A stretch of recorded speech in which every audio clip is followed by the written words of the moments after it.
I know I'm going to regret this. All right. I know what you're all thinking. I know exactly what you all are thinking. Vikings pull one out of their ass. They squeak out a win. So the Minnesotan gets to come on here and talk up those Vikes. But, here in Minnesota, we're a little more humble. We take the wins when we can get them. We're a little more gracious. But do you like that? Everyone like that, huh? Everyone like that little Kirko chains? Everyone like the greatest catch of all time? Yeah. I know. I had to get it in now because otherwise we'll talk the whole show about it and I'll get kicked off and then, the show won't be good anymore. But, blood in the streets for our ROI, but Vikings got a dub. So can we really be mad? No, we can't. Let's bring in the boys, talk about whatever we're going to talk about. Today is great. How's it going, lads? Oh, man. That was not as bad as I thought. Yeah, I'm glad we gave it to you. I'm glad we got it out of the way. I'm glad we got it out of the way. I kept it tame. I had some things in the books, but the lights started flashing on me, and we got a little cold feet, so we just went with the tame one. I like it. The bright lights are on you, man. Yeah, that was a crazy game. Yeah, crazy game, but in all honesty, we'll get it out of the way and start with congratulations, Paul.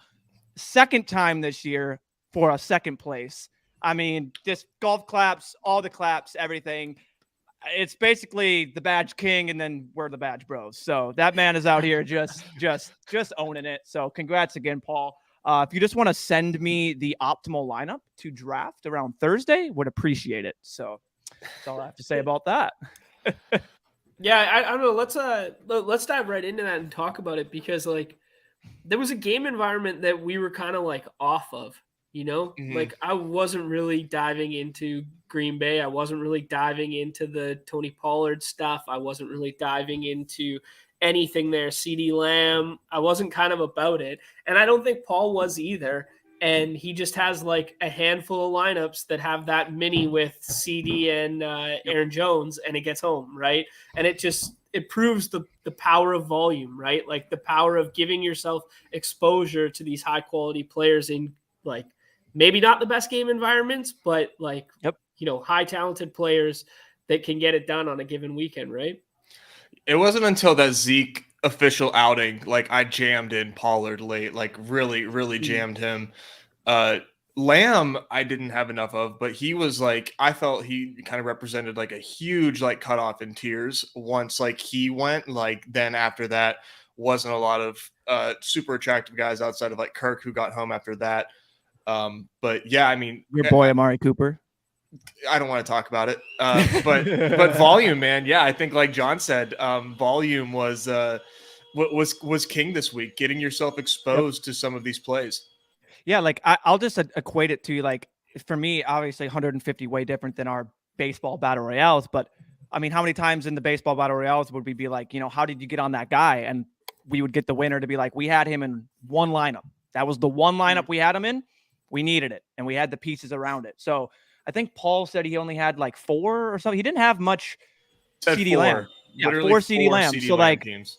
It's just you don't have to be 100% in on these guys, but just getting a little bit of them when it works. The lineup around it just made sense. So didn't have the Dak. I know I talked about this with Nez. I'm I didn't have. I was going all in on Dak and CD, but he goes, well, you didn't even need Dak. You just need, if you had Dak, you're dead. I'm that's true. It's I got totally talked off of that game and I was really into it, but yeah, it just proves that you don't need to have your top exposure guys. I mean, I had Justin Jefferson and Jonathan Taylor at near 40% and we got killed. Yeah. So, and that's WR1. Well, effectively Christian Watson would have been WR1, but that's WR1 on this, or CeeDee Lamb. Sorry. Yeah. That's effectively WR1 at factoring in ADP and RB1 factoring in ADP, and you still lost, right? It's crazy to just show the variance in these games, even when you consolidate ownership around what we think the top plays are, right? As soon as Fields got that 50-yard rushing touchdown, it was over. There was a chance the quarterbacks could come up and get close enough to him where it would be a 5-point gap. And you know what I mean? Lawrence was getting up there, Mahomes, even Allen was looking like he was going to get up there. Soon as Inez sends me Fields, oh my God, I'm just what? And I look, 50-yard rush. I said to him, I'm done. I don't want to play anymore. I hate Justin Fields. I can't do this with him anymore. Like he's going to be a top 3. Do you have any regrets there? Like last week, like he wasn't like super expensive, right? When you looked at the slate, like he was. Yeah. I fully went on bias mode, and from the moment Justin Fields has been drafted, I don't like him. I'm a bias fan, so I have that in my mind. And I'm like, you know what? He's not going to do it again. He's not going to go up there and put the 40 burger again. That was my thought. And then he does it. And then my whole time I'm thinking Cole Kmet's the easiest person to stack with him. He did it last week. People are not on the recency bias again. Why can't he do it again this week? Just get one tutty. He does it again. It's just, I'm sitting there like, man, that was so easy to stack. Just get Fields. And then you have your easy tight end, which we talked about, like Kelsey or any tight end in the 6th. Doesn't matter. Just get different with it. And it was so easy. And it's just like, I just didn't do it. And that's what I'm kicking myself about is I had a good amount of Fields, but only like 2 Kmet teams. So, well, it was extra easy when you factor in if we just went full recency bias and we went full last week and we're just like, hey, what won last week? Oh, Kmet plus Field stacks. Oh, what wins this week? Kmet plus Field stacks. It's how fucking simple was that? Like, what were we thinking? Like, the simplest. Like, and it's the easiest thing everyone says was like, just what do you want to do with the tight end? Bring them back with a stack. Just make it easy. It's that simple. Yeah. Just have them with a stack because then you it's so variable. And look at what's. I mean, Cole Kmet was like the tight end one again. I think I say like Occam's razor every show. Like think about an Occam's razor strategy, but that really was it. I swear I mentioned I was like last week. I was like it was staring at us in the face. I'm like he's playing the Lions. Yeah, we just saw him do it. Yeah. Like it was literally staring at us in the face. I mean, I was overweight on him too, and I didn't get home. But the fact that I was like on that, like, I didn't feel as bad as like the Joe Mixon week. The Joe Mixon week felt awful. This one, I'm like, you know what? I was close. I was close, but like too, still. And I just didn't have the things around him. Like, sure. This was just like I just feel like it should have just been. I think we talked about it, Nez. We saw the Josh Allen situation, and you pointed it out. You go, it should be Mahomes. I want to get overweight on Fields and Mahomes. Like you said it earlier in the week. And I'm like, yeah, that makes a lot of sense. Like who else is going to be able to catch up with that if everyone's going to have these? And I'm just like, you know what? Let me just get all the Trevor Lawrence. Like, let me get all of the Jared Goff, let me go get all of the Saints when Nez talks up his boy and then says how big of a deal he's going to be. And I'm like, oh yeah, that makes sense. And then I go, you know what? It doesn't matter. Let's get all the Kamara, all the Taysom Hill, all the Olave. Like, I just kind of went exactly off of what I touted. I'm like, yeah, then we don't need these Saints. Like Watt's going to be a big deal. It's going to be a big deal. You're like, yeah, he changes the team a lot. Watt's active. And I'm like, okay, get all the Kamara you can for some reason. So just silly me. This is interesting here. Chad's data, Fields, Kmet stacked 25% of the time. Wow. Interesting there. I didn't and see Paul bringing up draft that much. Paul bringing up that the majority of his Fields was naked with Amon-Ra. That's where I was at too. Yep. Basically, anytime I had a front end pick and then Fields came back with Amon-Ra in the 3rd/4th round, that's where I was gravitating towards getting my exposure. I think he was my 3rd highest owned quarterback. But I really, you guys brought up the Josh Allen thing. I really want to talk about the Josh Allen thing because I leaned the fuck in. Like I really leaned into the variance of that situation all week long. And I was just like, if this guy plays, he breaks the slate with it. And I ended up with like 38%. I ended up with him in every DeBomb team outside of one Fields team and one Tua team. And I basically consolidated all my ownership around Allen, Fields, and Tua. That was basically it. And I didn't pay up for the Mahomes unless I had a chance at Mahomes plus Kelsey. That was basically my overarching strat. I don't know if the theory was right, wrong, whatever. I think we could paint a very different scenario if Singletary, who hadn't scored a touchdown all year, doesn't all of a sudden score 2 in the red zone there, and those red zone picks go somewhere else. And the fumble. And then I mean, Allen almost got you home because my favorite play on the slate was Diggs Jefferson from the back end of the 5 or 6 pick. There was Diggs Jefferson, and then hope Allen comes back was kind of like my thesis all week. And I don't think I would do anything different, even having seen these No. results. Yeah. Yeah. Right. I mean, when else ahead. any other week are you going to be able to get that? Right. Never. Yeah. There's never a slate where you can get that. Like, and this was the slate, like you had to, like, it made sense. Like, that's what made this so much fun, is there were so many of these like nutty combos that you could get this week, and it was like take your pick, like, you know, choose your narrative. And you know, ultimately it was like the path, you know, less traveled, because I don't think any of us in our circle, like Paul said, he had 4 CD Lamb teams. I had like a few I had a decent amount of CD Lamb teams, but not like overweight. So I just think it was just kind of like our bubble, I think, was consolidating around these games and overlooking these like one-off pieces and spots that, you know, that are great leverage. Like that turned out to be great leverage. Yeah, like for me, I mean, you look at Allen, and if you're going to tell me he's going to throw 43 times, have 84 rushing yards, 330 passing yards, but then he gets the -6 points and only gets the 1 touchdown, like, you're going to take it every time. Like, you're going to take it every time. Like, one of those goes in for him, and then, I mean, or he just doesn't get the pick, that pick at the end of the game, like when they go for it on fourth, or at the end of the half when they go for it, like, so many different things could have just went one way, where Josh Allen's all of a sudden sitting there with 33 points, and then all of a sudden it's like he's close to Fields, and those teams have a pretty good shot. Like, maybe not. I think maybe, I don't know how much higher Fields got in points. I literally just shut off my app, but like, yeah, it was crazy. Like, he was slowly getting up there, and a couple things break. Like, if you just look at the game log, you would take that every day. He just didn't get there in touchdowns. Yeah, no, for sure. I think the thesis of the play held, and I think it was the leverage all week. I do want to get your guys' question, or like opinion on the situation in general. Like, were you deterred from drafting? Like, I mean, maybe you guys had the plan all along that, hey, I'm going 150 this week, no matter what. But did it alter? Like, my thesis was that we're going to see overlay because this is such a high profile player. He could be the 101. If it looks like we have any inclination that he's going to play, we're probably going to see overlay in this contest, blah, blah, blah. It came to fruition. Whether there's positive correlation between those two ideas, who the fuck knows, right? Like, I'm not going to claim pat on the back results there, but I just want to know from your guys' standpoint, because Herzig confirmed what he said on the show on Wednesday, that to me at least, he confirmed that, yeah, I'm not going to draft as much this week because of that scenario. Did you guys feel similarly, or did you guys lean in a different direction?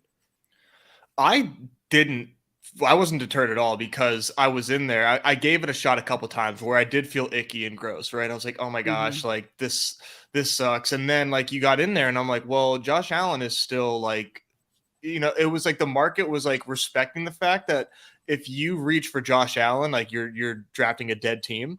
So nobody was doing it because like the combos already existed. It was kind of like, that's pretty sharp. I wasn't expecting that at all. And that was like, I was like, okay, so like if you want it, you can get it. So like I was like, you know, it was just like, pick your poison at that point. It was like, do you want to have a Josh Allen team? Like you can get one, and you can get Diggs too. Like it's there. So it was really just like, you know, like put your nuts on the table and just like, you know, like make your call.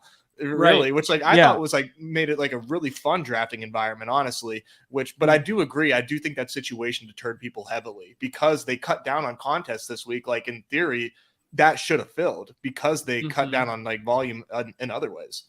Yeah, I mean, you guys knew my stance from the beginning. Like I went heavy on just Jonathan. Like my thing was like, I don't even like, I get the Josh Allen thing. I had coming in through my 100 drafts, I had like 10 Josh Allen Diggs stacks already. So I'm like, okay, if I have that, let me just try and get different with it. And like my biggest thing was still like, I don't understand Jonathan Taylor's ADP. I don't understand it. It makes zero sense. It's Jonathan Taylor, people. That was my thing. I kept touting it. So I just kept getting him to the point where it was like 45% Taylor throughout every contest. How I specifically handled the Josh Allen once he was confirmed was I started going kind of mega Bills stacks. So I took Allen Singletary, added a Gabe Davis, added a Dawson Knox, and I didn't do Diggs. I started doing that. I'm like, what if he does play and he spreads it all around and Diggs has a 18, so even less, maybe like a 12-point day, but all of a sudden it's like Knox gets there with the touchdown and Komet doesn't do that. And then Singletary gets there and then Josh Allen still has it. Like I kind of started building out those monster stacks. Is how I did it in my last 50. Didn't work, but that's how I kind of built it out. I think that was a sharp approach because it was one of the avenues in which I suggested in that tweet that I threw out where it was kind of like, if you're going to lean in, you either lean in harder or you lean in a different regard or you fade it, right? Like it was kind of these three avenues that you could pick. I don't know if I was right in suggesting that, but that was my thought process associated with it. It was your thought, Yeah. I do want to say with you guys that I do think the field in general is over correlating.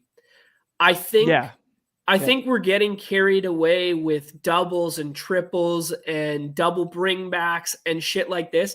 Because like, if you need that, like effectively in a contest where there's 6-person rosters, we're trying to hit the nuts.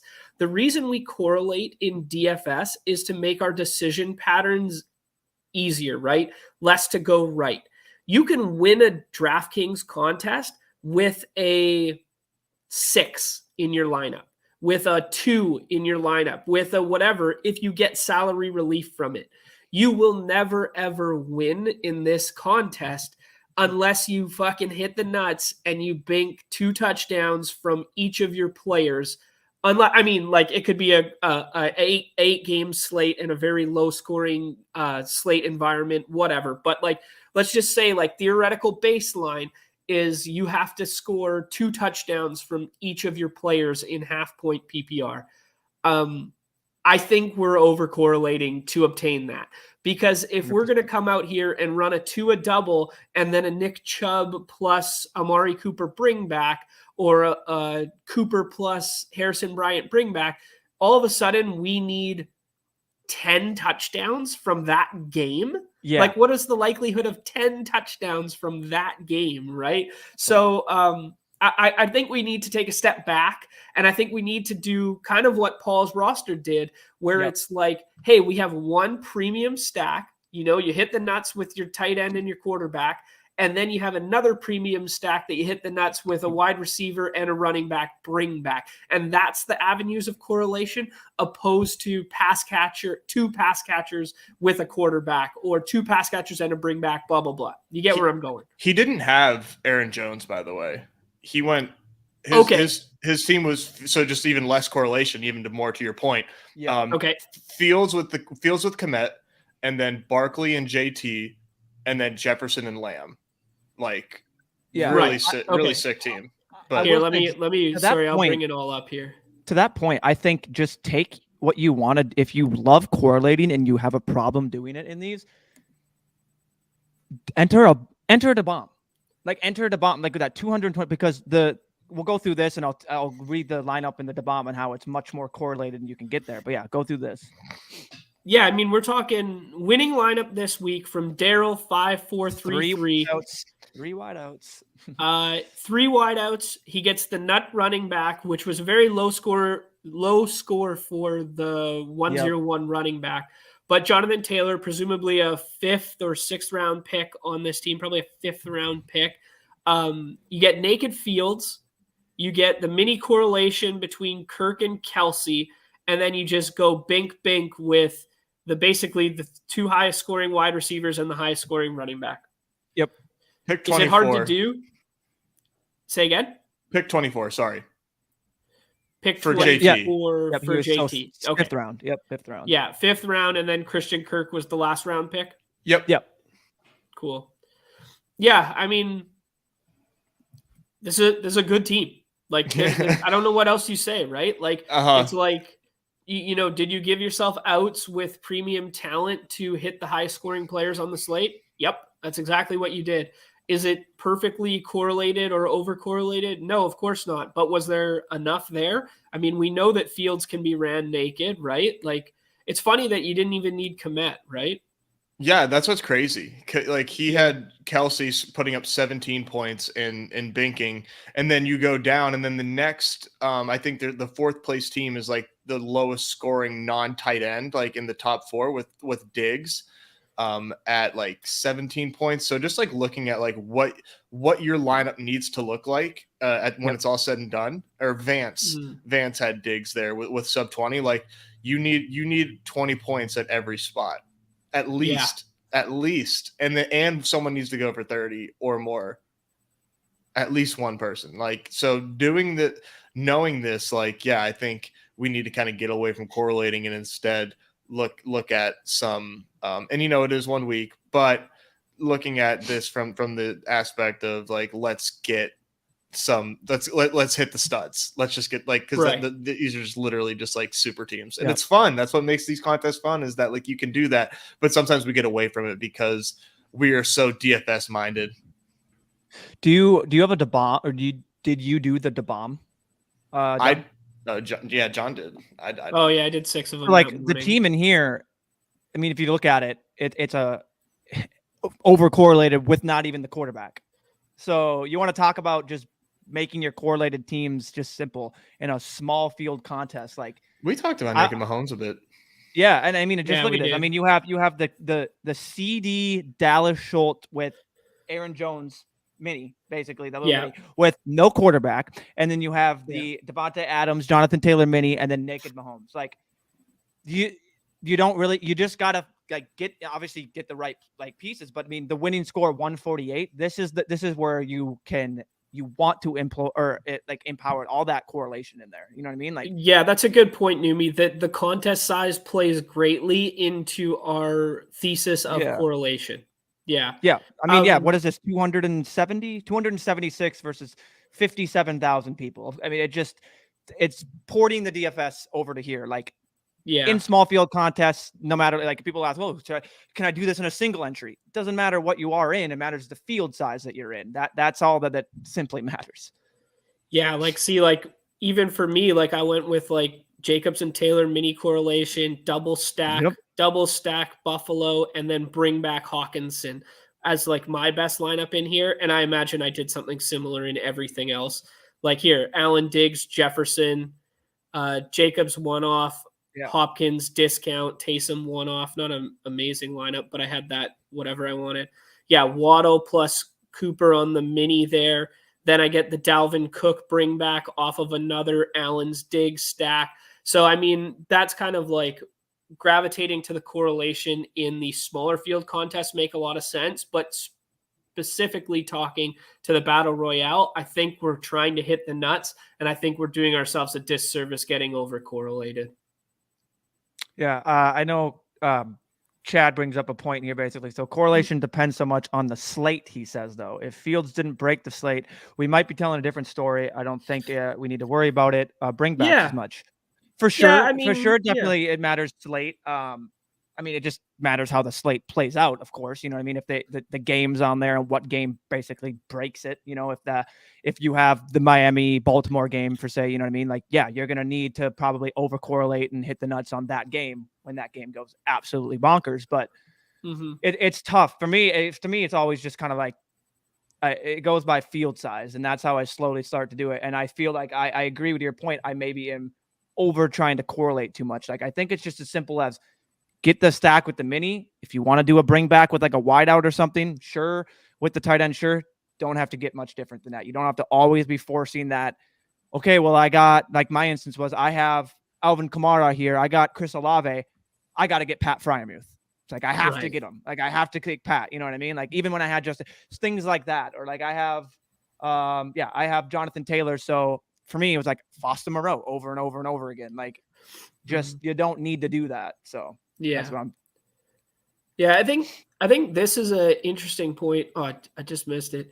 This one that GA brings up, that only correlation really cares about is tight end because it projects so grossly. So getting tight end with quarterback stack, I think I tend to agree with that. I think it's easier to say that on the slates in which we don't have alpha tight ends.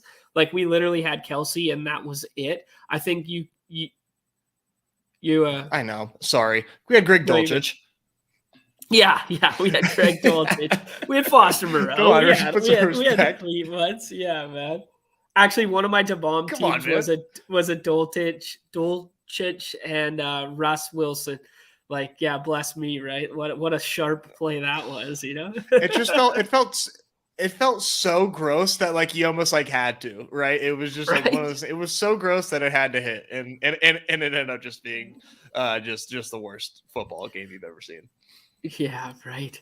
I got Chad's sheet pulled up here. Sorry, it's kind of finicky. We'll be back to normal tomorrow. I know I sound like I'm underwater and this setup's all janky and stuff, but I want to see the results tab here because yeah, Christian Watson. Here's an interesting play. It's interesting to talk about him because he is on the Monday night, Thursday night contest slate as well.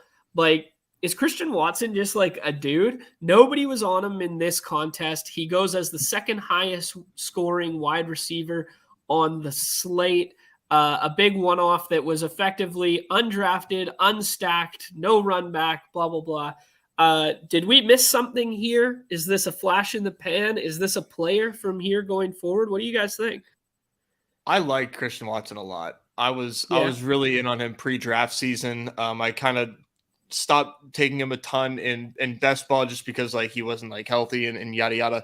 But I think this is legit. I think the only thing is like can he stay healthy? But the fact that they did it against the Cowboys, I think like is actually like a pretty big deal.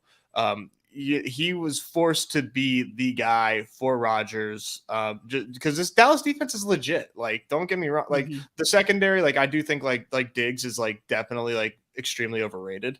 But just the way that they're set up defensively because they get so much pressure on the quarterback, they don't really like it bails out the secondary a lot. Well, Watson goes off here, right? And Dwayne McFarland was going on Twitter, had a thread about why he thought that like this was legit. I thought he made good points. Like Rodgers, as much as like I hate the dude, like he's not a bad quarterback. Like he's still a good quarterback, right? There's no competition necessarily around Watson other than like Lazard, who like is Lazard really a guy that's gonna like body you out for like targets? Like probably not. So, if we get Christian Watson healthy, he's definitely somebody that we can be in consideration of. I still don't know that I'm going to be drafting Rodgers in these contests ever, but I think Watson has appeal as one-off in these matchups. I'm buying Christian Watson. I like that. Yeah, I like that. One thing I will say, like just from like, film guy, dude who watches the games sometimes like take these style players that can take crossing routes, they can take slants to the house that look like they have that second gear speed. Like I always compare it to rookie year Odell, where it was like if you just got the ball in his hands 6 yards down the field, he looked like he could go house call every time. Right. Maybe Christian Watson isn't to that level, but like it's nasty how quick he is. That's how he looked in college too, dude. He looked like he was like he did not like these other guys. If you look at his film, they did not belong on the field with him. He was blazing in college, and I'm glad that we finally got to see that translate because I'm like, gosh, it just seems like there's just like no way that this dude like can't be a guy in the league. And at least we got one good game out of him. We're gonna have to see more, but like I said, man, I'm in on him. Yeah, I like that. Numi, anything to add on him? People like to hate anyone coming out of North Dakota State, so yeah, no, that's all I gotta say. I like Christian Watson. So, I mean, you bring anyone out of North Dakota State, and granted now that the two of them been drafted like in the top 3 as quarterbacks. So, but yeah, I like Watson. I think to your point, that's an excellent point. Just there's no competition there. Once Rodgers finds a guy that has any trust, which he needs right now, there's no telling what. I mean, it could be peppered with 15 targets plus. You know what I mean? Like, dude could just go out there and put up something. Yeah, don't you know? And I think if we're just going to get into it, I always bring this back to Spags. However long ago, talked about Matt Ryan's deep ball against the Tennessee Titans. Who did they play this week? The Tennessee Titans. So that's another interesting thing. I'll have to look up, or ask Spags maybe to get that info since he has the football. Yeah, to see if it still, if it holds true. Yeah, but that's the one thing. Probably like 4 weeks back. I don't know, but yeah. So I enjoy it. Christian Watson's going to be fun. I'm interested to see where the recency bias puts him up. I guess I could just look right now in the rankings and we could see that. But yeah. Carlos, GM, baby, GM. Good to see you. One thing I want to kind of circle back on here, because we got his data pulled up and Chad's talking about this. Yeah, I don't think this correlation idea is necessarily results-oriented thought process. I do think it depends on a given game environment, and we've seen, he brings up the Miami-Baltimore game. He brings up the Seattle-Detroit game. That these games did, in fact, break slates in the past. That being said, we didn't need more than 3 pieces from those game environments to win, right? Yep. So even when these games had broken the slate in the past, I still think we probably were over correlating those game environments with like getting 5 pieces from there, right? We could go back and look at the results data, and granted, I don't think the results data matters all that much necessarily, but in those contests, like I would say like you probably still could have won the slate with 3 of those pieces and then the perfect auxiliary components, right? Looking at the winner, it's 100% what happened. It was just a Lamar, Andrews, and then Jalen Waddle bring back. And then that's just it. Just 3 random pieces from different games. Chubb hit 30. Amon-Ra had his 34. Kupp had 26. Boom, 50K. Yeah, Easy. there you go. So I mean, even when these big game environments smash, because touchdowns matter so much in half PPR, you don't necessarily need all the pieces to come from that game environment. So I think going forward, we should really focus on like, hey, maybe there's these 5 game environments that we like, and then maybe there's these 5 other little talents that we like in other games that aren't as heavily drafted, and then like kind of building through those opposed to consolidating.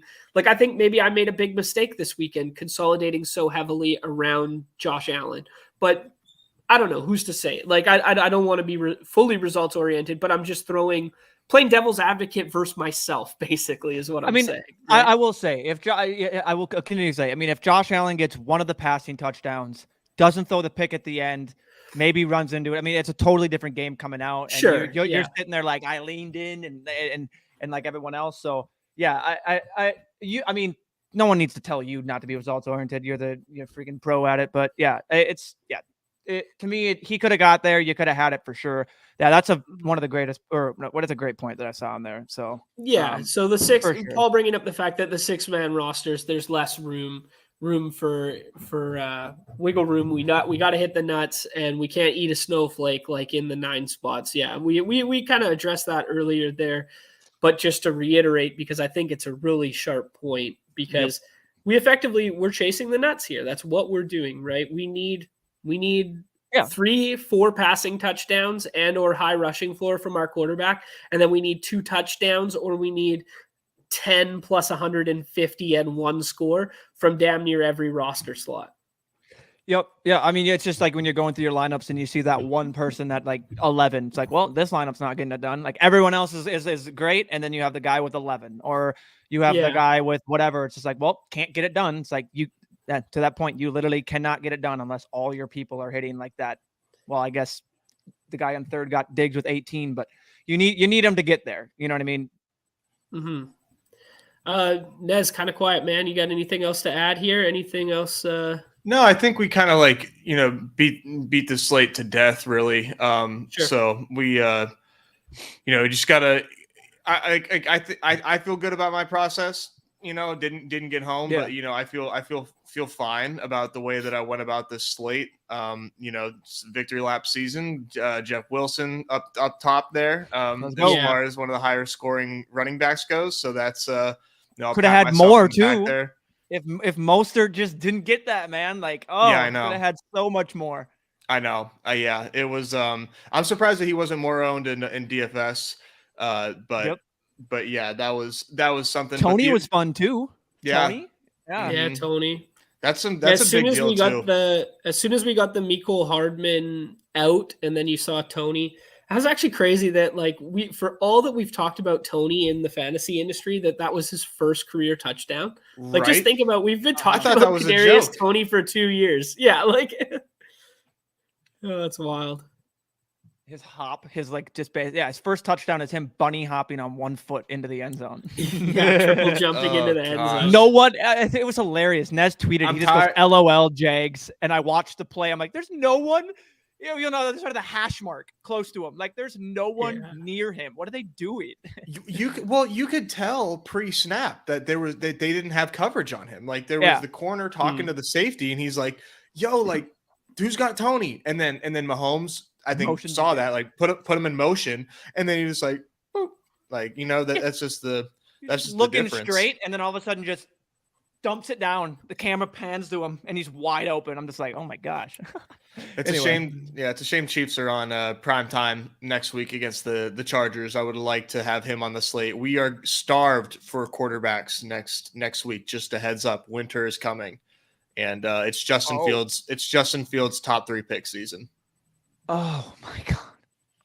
Oh, I might not play.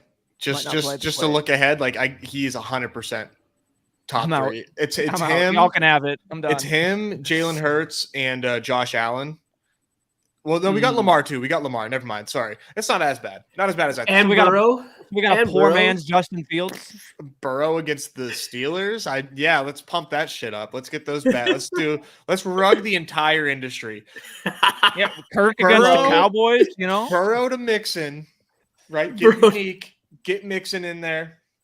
Print. Oh man. Hold on. What do we think? We'll get into this contest real quick. What do we think Mixon's ADP is going to be? Coming off the bye, 5 touchdown game. Do we think it's steamed up artificially? Do we think he gets put up there, you know, before the ADP settles? Do we think people are a little sharper and understand it's the Steelers? Like, I think it's going to be kind of hovering around maybe that like late, like that 2-3 turn pick is what I'm thinking, and then he could slowly get steamed up or just get steamed down, one of the two. I know that's like leaving it open for everything, but let's say 2 things here. I would say the TJ Watt factor matters, obviously, 100%. What Nez has talked about, and we saw that with Kamara this weekend. The TJ Watt factor is pretty big. I think coming off the bye pushes down the recency bias narrative, but then I will also bring up the Tony Pollard of this week, where Tony Pollard's ADP opened at 20 or 19 or whatever and slowly thrust down until it thrust up again once we got injury news, right? Because people are leaning in, or the recreational players are leaning into, hey, he had 3 touchdowns his last time out. I don't give a shit about this Zeke news. I don't care about this. Yeah. They're not following the slate that micro.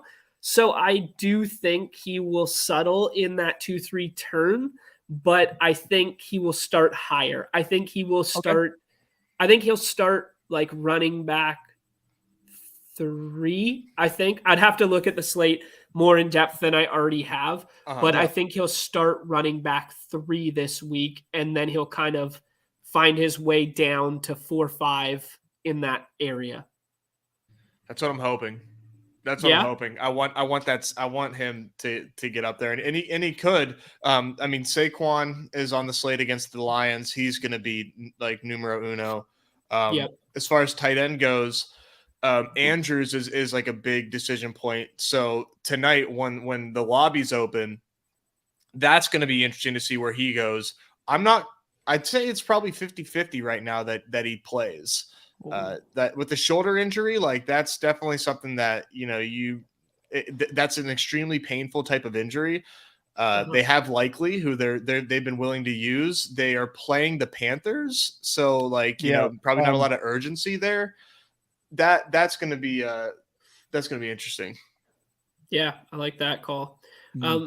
Chat shouting for 101 Fields this week. I think after back-to-back 40 burgers, I think you're going to be hard-pressed not to get Fields 101 this week.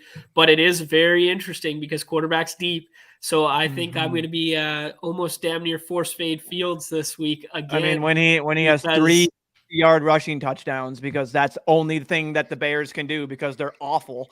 And all they can do is run around like a schoolyard football. And then he just blazes through them. Like, we're all going to be sitting here like, oh, it should have been Fields 101. I mean, dude has 104 carries and 749 rushing yards. He's their core. He's their. Are you mad? I'm so mad. I'm so over Justin Fields, dude. Oh man, the He's peaks my and valley of Numi tilt is incredible. Dude, The he's my peaks and most- valley of the Numi experience. Holy He's not shit. even. I don't. The fact that he's in our division, not even fun. I don't even care. I hope he fails, dude. I'm so over Justin Fields. Yeah. So Andrews isn't likely to play. Gosh, That's good job, likely Rob. puns are insane. You're in timeout for that. Yeah, You're in timeout one in the for that. swear jar for that one. There was one other thing. Shit, I just lost my train of thought. We were just talking about projecting this slate. We were talking about Fields. You're talking about there was 5 QBs. You like they're deep. Yeah. We'll get more into this slate as the week goes on. We'll talk about it tomorrow. Get the setup back. I'll do some deep dive research tonight and we'll try and get ahead of that. Let's talk about tonight though. Let's talk about tonight. We got sorry. Hello. My bad. Yeah, it's kind of hard with the old the track pad and whatever. Yeah. We got another one of these Eagles Island games where Eagles look like they're poised to blow the doors off of somebody. We had this in the Texans, and the Texans did put up a fight in that game environment, a game where I leaned very heavily into the Eagles. Are you guys looking at this slate? Well, here, overarching, we got Eagles, and I refuse to call them the Commanders, the football team tonight. And then we got the Titans and Green Bay on Thursday, 2-game slate. I do want to confirm it is 3-person drafts, it's 4-person drafts. I haven't been in here yet, admittedly, and it's damn near half full. Byproduct of being on a little bit of a vacation hiatus this weekend. But are you guys seeing what I'm seeing and just being like, yeah, lean into the Eagles here? Or do you think we're going, there's some other avenues to get unique, other avenues to attack this slate, especially given what we've seen out of Green Bay, now for that 1-game sample? I mean, I see the Eagles, and yeah, immediately it makes sense that they're the number 1 team on the spot. You want to get the exposure to them. I mean, just kind of going how I think these 2 games have played, like, it just makes sense to just get different and just shoot for the thing that nobody thinks is going to happens. You know what I mean? Basically, the Jacoby Brissett is the highest score quarterback over Josh Allen type thing, or was it Mahomes or whatever quarterback he faced, like that type thing. Like, these are 2-game slates. It's going to be very different. That's how I've been slowly starting to attack these at lower volume, just because I haven't been having fun playing these god awful teams like that are on these slates. So yeah, that's just my thought is like, well, yeah, get exposure to your Eagles. Why not? But like, I also think like the Packers are interesting too. Like, they just came off an emotional victory. They play the Titans. Rodgers, once he starts feeling himself, who knows? He just starts ripping the ball out there. You just tell yourself a story in your lineup. I think is Chase Young coming back tonight? Not that much that it matters. I saw something about that. I don't know if it's tonight or next week, but there's just a lot of different things. The most recent thing I saw that he was on track. He's on track. So yeah, I mean, obviously you look at the Eagles. For me, it's kind of like he's not playing. He's not. Not okay. playing? So Okay. it's kind of like, obviously they're the Eagles, but it's a divisional game. Sometimes these NFC East games are just, we talk about that, just kind of slug them out like this and that. Not that the other game won't be. So basically for these, I'll just find an avenue that I like and try and have like we do every time, have our lineups tell a story and don't be afraid to get different and be like, you know what, like this is a Miles Sanders game, he gets there, or just a one-off Eagle pass catcher, and then something else, something like that. That's how I'm kind of looking at this slate, because I think everyone's going to try and stack like Eagles and just get all the makes sense. Well, one thing I will say to the last time I leaned in very heavily to the Eagles on a 2-game slate like this, and I was taking Hurts over Mahomes, and I was going very heavy. I ended up with like 50-something% Jalen Hurts in that Texans game. I do think I effed up by getting overcorrelated in a 2-game sample. I do think that Jalen Hurts is a quarterback that you need 1 pass catcher, maybe no pass catchers, something of that magnitude. I think if you're building out these teams and you get like these really sexy on paper triple stacks, I don't think they hold as much value or merit as we think. Granted, that could be results-oriented thinking because of what we've seen in the past, but I am just throwing out the fact that, like, I think we lose sight of the fact that we are looking for who's the Chris Moore of this slate, because that's how this slate gets won, right? Who's the Chris Moore? Who's the one-off auxiliary piece from the Washington side that we need, you know? Numi, you're muted. Yeah, I've been looking at these way more like Showdown lately. Okay. Yeah, or not great. lately, but like as of like this week, like the last one, the last slate, just like absolutely, just like I've been down bad on these like little two game slates, and realizing that like I need to look at it like Showdown where the lever, everybody is gravitating towards the chalk where the getting leverage is really easy. I will say though, in this slate, like it's got to be like Henry and Jones, like 1 and 2, right? Like no question, These need to be the 1 and 2 picks in these lobbies. Unless we finally get like Hurts to go back, but Hurts has been playing like really conservative lately. He only had 19 pass attempts, I apologize. 27 pass attempts and 28 pass attempts, 25 pass attempts last 3 games. Hasn't like exploded necessarily. 28 points is pretty nice against Pittsburgh. But I wouldn't be surprised if they just roll over the Commanders and maybe it is a Miles Sanders game. But I'm not sure, man. I just think that these running backs are the move 1 and 2 because running back the rest of these running backs are bad. It's not going to be good, not going to be fun to pick. And we're looking at like Quez Watkins being drafted like 75% of the time in these lobbies. Like this is a really tough 4-person lobby 2-game slate. I don't know. I might have like one team in here that just because it's so tough. Yeah. On your Showdown point, that's how the last like couple weeks I've been trying to do it. Like I think it's when you build a Showdown, like if you like your lineup, don't play that lineup. Like if you like the team you draft, you're not gonna most likely. I don't say you're not gonna. Most likely, you're not gonna win. Like because probably everyone else has that. You're fighting with all that. So like obviously the grosser you can get with it still being a competent lineup where you're not just going totally gross. Those honestly have the best chance to get first, which is what we're shooting for. Yes, they have the best chance to get last, but that's the way that we're playing, and a lot of people in here are playing. So. That's how I've been slowly doing it. I've done the last couple slates. I've done 10 lineups in there. Just get kind of weird. Get gross almost. You know what I mean? Get comfortable being uncomfortable, especially in these Showdown style like lineups. That's the number one. I mean, like I put it in MLB. Like my strat was totally fine with it. Would go get the gross players. Just make gross lineups. Like maybe not as gross as that, but yeah, just be uncomfortable be comfortable being uncomfortable. Yeah, I like that because nobody's coming into these lobbies and going like, please give me the 101 so I can draft a 5-1 Washington. You know what I mean? Like nobody's coming in here and going like, give me that Heineke stack.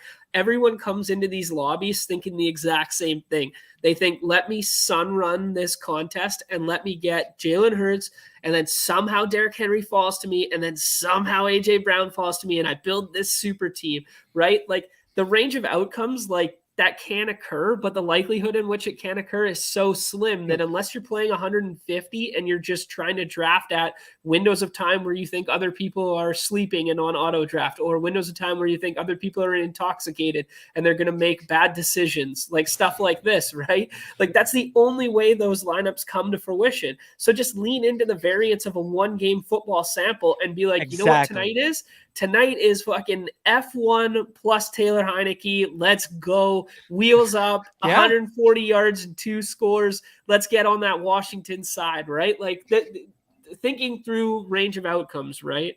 Yeah, I mean, if you just think about it kind of like if you're running the slate, running the Sims, that top lineup will get there more often than not. But more often than not, you're fighting with everyone else that's obtained that top lineup. And then you have to get your ancillary pieces in that to hit well. So it's just like, sure, if you get it, don't be do it. But then I'll be cognizant, be like, if you get a lineup that you're like, whoa, like this is pretty good. I don't know. You don't have to go totally off the board, but just know that someone else might have that. Find the, you know what I mean? Just yeah. When you get that top one, that's when you can kind of go for more median, and you don't have to then get those other crazy home run plays. Like, because if you already got that crazy combo, try and just build it out where you think it won't be duped. That's how I try and do it. So.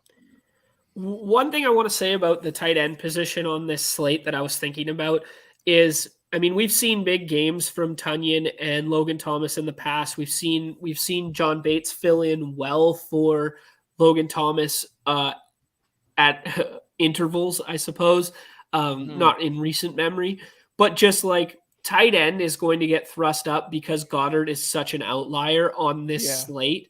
And like, as in terms of auxiliary, like secondary tight ends that are pass catchers on, they don't really exist in my opinion, because like Jeff Swain's like kind of like an inline, primarily a blocker guy, 2 tight end sets guy. The same is true of what was the other name I was thinking of like guys like Mercedes Lewis, Jack Stoll, like maybe 1 target a game kind of thing. So like if we're looking to pluck, what I want to illustrate is we don't have the Texans scenario again, where we're going to have 3 guys getting 40% of snaps, where we can kind of try and find luck box touchdown because of volume. Like volume just doesn't really exist on this slate at the tight end position. So does that thrust Goddard up for you guys as well? Or what are you thinking? For me, it would thrust all of them to basically be like, I would try and get Goddard as big of a value as I can, and then otherwise just take my tight end when I think Tanyon's fine. I mean, obviously it's not as sexy as that, but like I think he can easily produce the same. I think Logan Thomas isn't. To me, I'd put Hooper third, and then I would go Thomas. But like, I'd be okay with getting any one of those. I'll be honest with you. Like, it wouldn't be like It's not a priority. Okay. Yeah, it's not a priority. Yeah, for me, I wouldn't thrust Goddard up. I think we talked about it before, like. And then I think Goddard went and like put up 20 points. I think it was Silas talking about like Goddard hasn't put up that game that you've needed. That what I mean? And then he did it last And then he week. did. Yeah. I mean, but like, so interesting to see if people are seeing that stat line, they click on everyone, look at box scores and go, whoa, and then they thrust them up. So that'll be interesting to see as well. But yeah, I don't think I'm going to thrust them up personally. I might just take the variance of just maybe getting that outlier weird tight end scoring, and I have a little bit of them. So I think punting tight end, depending on how I'm not in these streets necessarily, so I don't know exactly, and we don't have ADP for these, so I don't know where Goddard is going in these right now, but I think punting tight end is probably like your best bet. Okay. Because it's probably not inconceivable that like I think if Goddard's going off, then Hurts is probably close to being optimal, probably close to putting Slate away. So maybe getting like some Hurts Goddard stacks, but I'm not really too hung up on, if I was drafting these, getting lots of Goddard, just because I don't think it's inconceivable that his score is not like it's not going to be a separator. It seems very unlikely that he's going to put up that type of score. So I would much rather consolidate around, if I don't get Hurts, like, okay, then I'm like getting all of the running backs and wideouts that I want. And that's why I probably don't win a lot of these, because I just talked about how we got to get unique. And now I'm trying to consolidate around the most projectable running backs and wideouts, I will say Okonkwo, right here that he has named. Hey man, that's what I'm talking about. 35% of snaps, but used in the downfield role a little bit. 40% or 40 plus yard receptions last 2 weeks. Interesting name. This is Silas's article on Spike Week. Kind of mandatory read before these 2 game slates. Yeah, I think when I was just scrolling through here, there's some interesting leverage down here. My eyes gravitate to, well, Christian Watson's going to get thrust up, but the fact that his projection is so low, there might be some leverage in some recreational rooms like that. Treylon Burks came back this week. He didn't ball out yet, but the fact that Tannehill is back with him and he instantly had, I think, 6 targets. Yeah, he had 6 targets. I mean, there's something there. They basically have nobody else to throw the ball to, right? Like Westbrook Akine, baby, let's go. Yeah, Westbrook Akine had the big play touchdown there, 8 targets. Yeah, 2 of them. Like, yeah. On like trick plays, like I hope people can chase that if they want. But he does have like it's interesting to see where one thing I'll say is we have a little boots on the ground from our boy Dusty, who says he's done about 10 of these and he hasn't personally seen Goddard make it back to pick 8, and Hurts is the consensus 101. So, like, obviously, once we do a little more, I'm interested to see maybe where you've seen is Westbrook Akine been going often every draft. I know in that article that you just had there, Silas said he had like a 3.5 projection. Yeah, that's something interesting. Like he's buried down there. He's buried. So like obviously people, the game, they saw that. That's interesting. I know someone put in here, Chip. We already touched on it. Dotson, you know what I mean? So, and then Jake. So. But a lot of that yardage was like, it wasn't necessarily downfield stuff. It was just like yak, which like I will say, like a lot of tight ends look good with the ball in their hands. But I thought the same thing. Like, all right, what do you say we just jump in here and fire a couple bullets? Yeah, let's get the boots on the ground ourselves here. I am really surprised that Hurts goes 101, man. Interesting. See, I'm all about it. I'm like, when you said the opposite, I was like, nah, man, give me Hurts 101 and then I'll deal with the running backs. I don't know. I guess the way I'm thinking from just like IKB going off vibes, which are the vibes that like primetime NFC East football. Like, I just feel like a recipe for like a really gross game. And I don't know that Hurts can like separate from the rest of these guys, which like, I don't know, like Tannehill, I think is sneaky. Heineke is like low key, like, so, I don't know. Man. I agree with you. Like the divisional talked about divisional matchups, like especially primetime games. If I could get stats to back it up, but it just seems like when we watch them, as I agree with you, like it just seems like they just play them different. Like, sure, they can be shootouts and they can get there, but they just seem like they're a little slower, a little more gritty. Like, you know what I mean? If that makes any sense, I don't know. They just seem a little different. Yeah, the NFC Beast comes out in prime time. Yeah, NFC Beast comes out in prime time. Mm-hmm. I do like the Heineke McLaurin. I was not joking about that. Like, we've talked about it before on the show. There's something real there. In terms of their connection. It's got to be the big dog. Yeah, I think the big dog makes a lot of sense here. I mean, going to be should look at the forecast that it's going to be in Lambeau because big dog tackling the big dog when it's cold against that and when it's snowy and that defense is just in shambles. Like, I think they're decimated all over D-line. I think they got Jair back a couple weeks ago, but Gary's out. Missing on all the people. No one is going to be like fading Henry, obviously, like in this slate, but like to really like the Denver D, I think people thought because they traded away Chubb that like the Denver D is trash and like they would just get like destroyed. Okay, so there goes Goddard. We're going still double good. Philly stack here. What do you think about a little bit of leverage here by getting the Miles Sanders and we kind of do the double running back and and then I think the dream is we get Terry on the way back here and then we set up a little stack job with Heineke. Are you? I mean, obviously, I like Terry a lot. Like, and it seems to be Heineke is really just targeting him a lot more than he is. But Samuel just seems to be involved too. Like, do you have a big? Are you personally have a big gap between them, or are they kind of close? I mean, it's Terry over Samuel for me, but like I'm just talking like, is it a big gap for you or?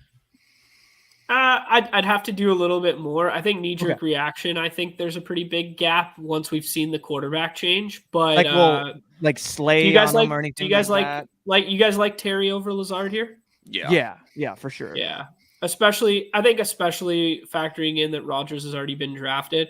So we get Terry as a little bring back off of this. I like in these these 2 game slate. I like that we. Sorry, I missed that. I like the fact that we've set up the ability to score points in all game environments in unique ways. You know what I mean? When we were talking about like, hey, there's a path to success here where Sanders scores 2, Henry scores 2, and Terry scores 2 on the other side. Like we're not eating each other's volume in any regard with this build so far. Yeah, that's a good point. Just trying to hit the nuts in all of these different games and leaving us open for the stack too. Does this look better on everybody's screen? Can you guys see? Yeah, I see it. Looks good to me. Yeah, no, it looks good. Okay. It's gonna be 27 degrees in Lambeau. Okay, we're back up here. We could go the Woods route. We could go the Christian Watson route, buy into that, and we get a run back off Henry. We could also do it with Tunyon. What do you guys like? I like Watson. Like that's a lot of fun. It's hard to ignore the fact that he just broke a slate, and now we have a piece from every game environment in this build, and we're going to backstack it with Heineke. I did not expect this team to look this good at all. So we're going Heineke here in the 5th, right? To confirm that we get him. Yeah, I think so. I think I have a slight leg to Heineke over Tannehill, especially with the big dog. Yeah, the big dog. Yep, that's my thought. Yeah. Something that's fun that you could do is if you don't have big dog, you could always do the Tannehill with Hilliard. Hold on 1 second. I just want to Tannehill with Hilliard. Yeah, that's a fun one. Well, we can't. It's pretty thin. No, not right now. Just like if you miss out on the big dog and you get picks, you could easily get Tannehill and a cheap Hilliard with like your 5-6. Heineke fits his build if you don't take it. Oh yeah, that's exactly what I was just checking on. Yeah. Thanks, Nez. Yeah, that's exactly what I was looking. I was like, okay, where's he lining up? And he's going with the double Washington, and now he's going to have a naked Tannehill here. Yeah, that's why. Which isn't crazy. Heineke here at the 5th just to confirm it, because like then we get like all the tight ends have been taken. Yeah, it's weird that like Tannehill, despite having Henry in the backfield, like seems to like accumulate a bunch of rushing touchdowns. So not the worst play naked. Yeah, they're not fair, or they're not scared to sneak them. That's for sure. Do we think Austin Hooper just like he projects so much better as a 60% snap guy comparative to every other tight end on the slate? 7 targets last week. We just take them and don't care about correlation here, right? Yeah, I like it. Yeah, I think so. It'd be him or Okonkwo for me. Yeah, I think that's. Let's take. This is a very solid team. Holy I know. shit. I'm surprised. I'm very surprised how that turned out. I didn't think we like it too much. We like it too much. Right to your point, Numi. We like it. Yeah, we do like it too much. But I really think that like that Dallas Goedert. I mean, like, yeah, if like the meta is like don't let the Hurts teams get Goddard, then like I guess, but I don't know, man. I feel like he's a pretty smart fade when like if you don't take him, you're left with Brian Robinson, AJ Dillon, Robert Woods. Like I don't want these guys on my team. I feel like I just I feel like I just let $10 on fire. Look at that team 3. That's a good point. Look at team 3. I mean, that's a full-on AJ. It's just a full-on game stack with no quarterback, just 2 Philly, 2 Washington, and then a quarterback and a running back. Like, I mean, I like that outside of like AJ Dillon. I don't like any of that outside of any like that is not something I would ever do. Why would you even think of getting Goddard when you have AJ Brown and Hurts has already been picked? Yeah. How do you get there? I don't mind Dusty's team. I like Dusty's team here. We've seen the trend of Antonio Gibson. I think it's one thing we haven't talked about yet, but Antonio Gibson is definitely trending in the right direction right now. Oh yeah.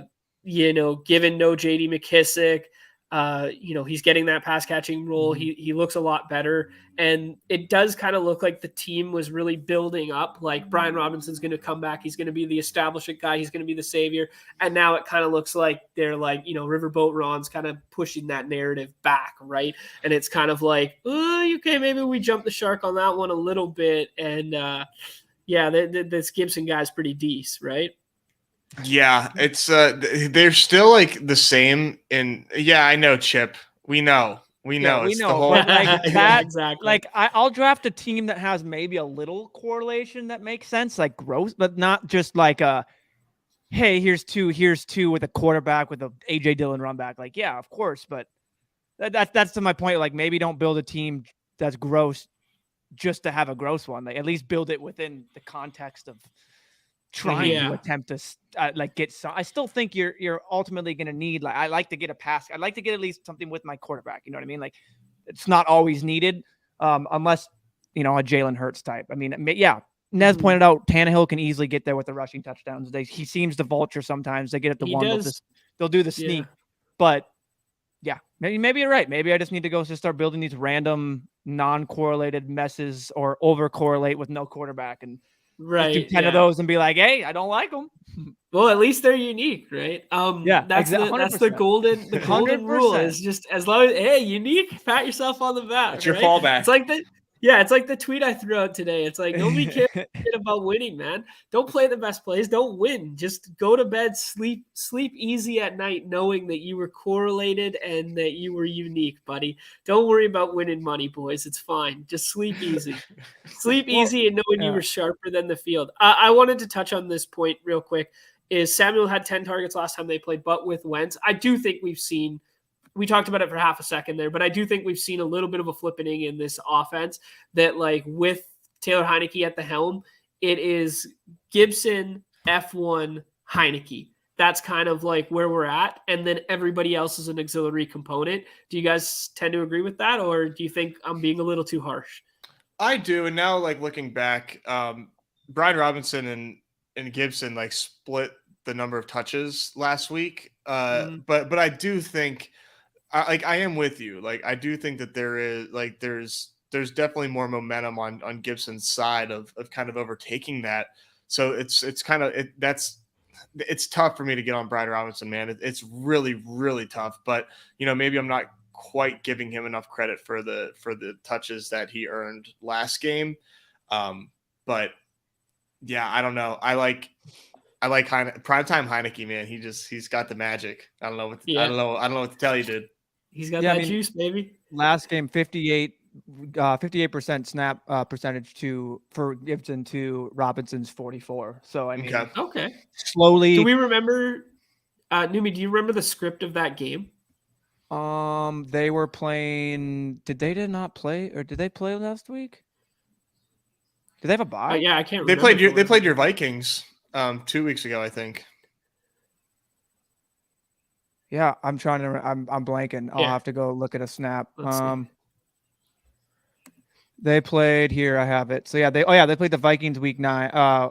And it was 17-20 was the game. So that was the kind of like. Oh yeah, that was an awful game. That game was terrible. Why can't I remember that? The only thing I have is the Bills in my mind. Because that's the only thing that I have.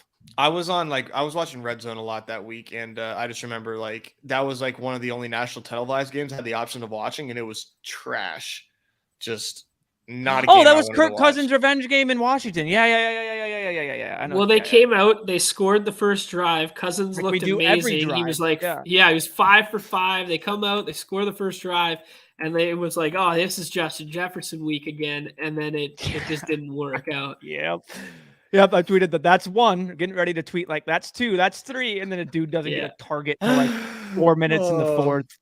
I do. Oh man, you rugged yourself, man. Come on. Yeah, I jumped the shark on that one a little bit. It is what it is. I set him up for the greatest catch in the history of the NFL. It was all me.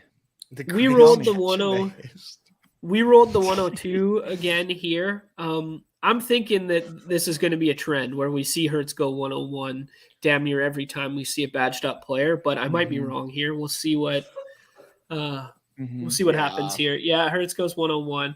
I'm loving this big dog narrative. Banged up Packers defense. We just saw them get, beat down a little bit there, even by Tony Pollard. I don't know.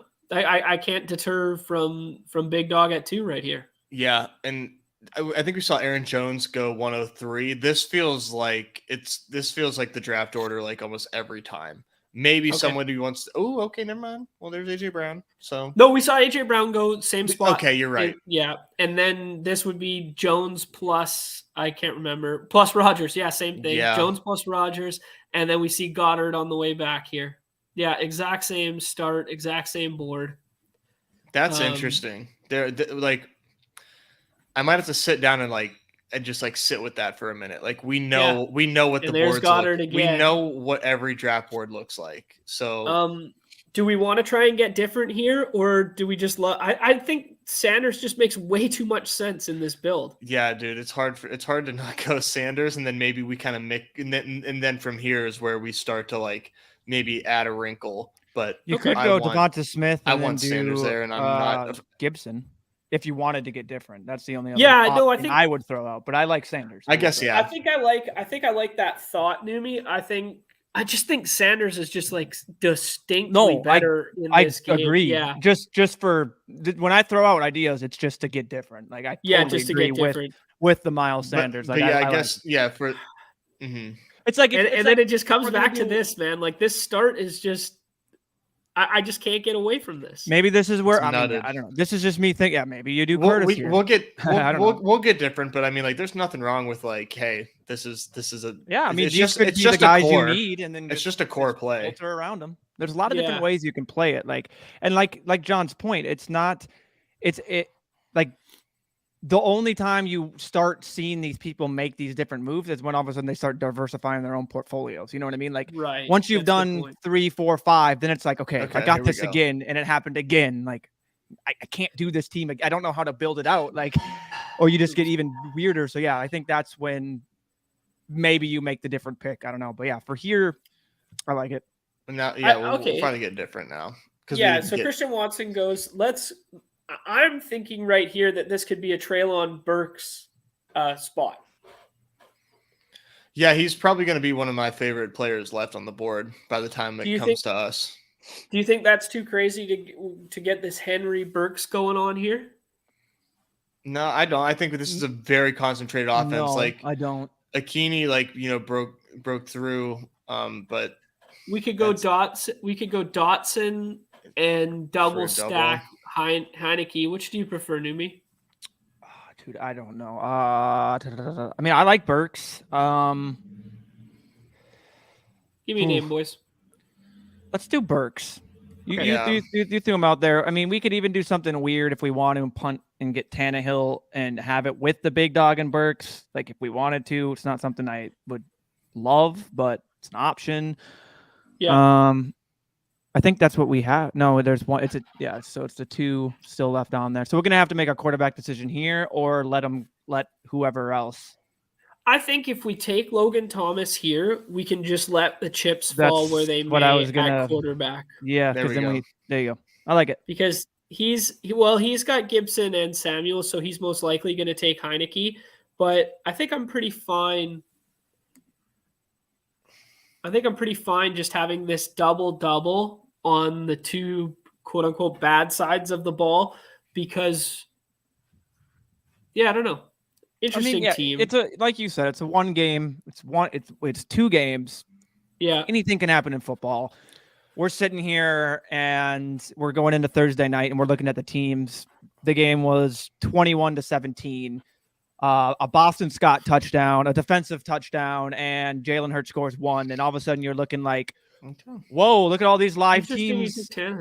Like, look at these live teams that you have available basically because you just kind of faded the seem to be chalky spot, if that makes sense. And you have a Tannehill and Rodgers teams ready to come out. But I mean, granted, that game's not much better. I don't really like it. So yeah, it's tough. It's with these gross games. I mean, it just makes it like anything can really happen. Just get your volume in, get your combos in.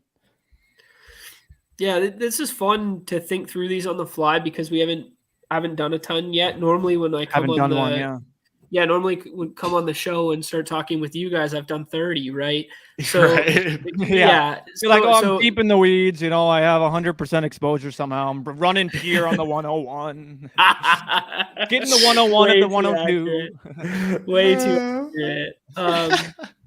Yeah, actually, this is pretty funny. Is I was talking through like some of that stuff and whatnot, but we're up here this weekend, and there's a little more blue collar vibe, like brother-in-law firefighter. They're cutting down trees, they're doing all this stuff, and I'm over here like drafting $100 teams on my phone, and like it's just like it's so funny, and it's The like testosterone You're doing a levels are good just job over different. there. Take a sip and of like- beer, and then gotta make a pick. You do a great job. And Nikki's uncle, who's up here, is like, old ball coached at the university that I went to, like stuff like this, and like asking about ball and stuff. And I'm just like, yeah, I don't fucking know, man. I'm just gonna try and get like. I'm real big into 70 probabilities. Like, I'm just gonna get like 38% exposure to Josh Allen this week. I don't know, man.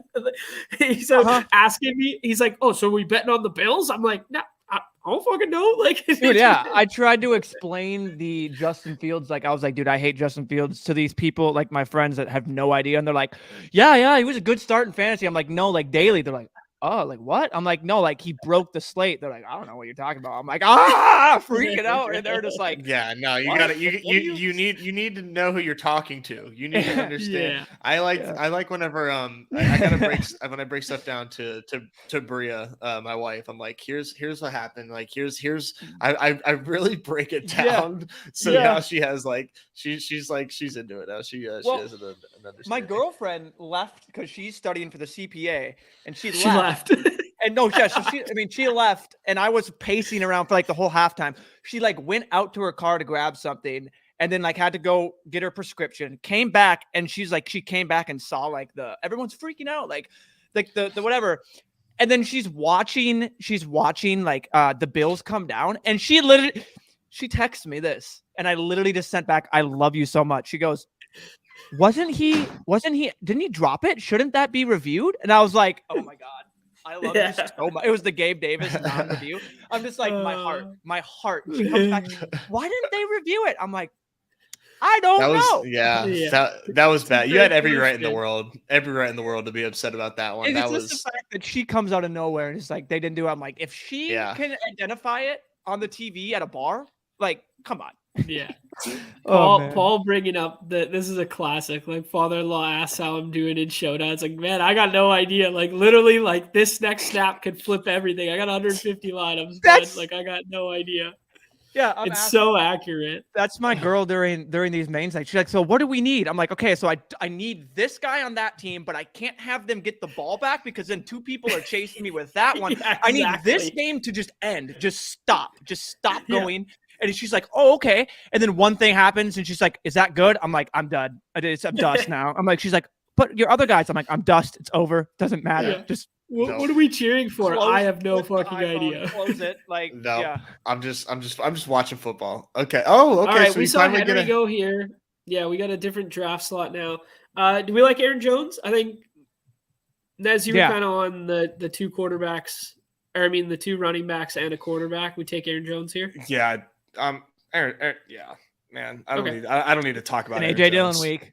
Just kidding. Yeah, sure. I like that. Probably.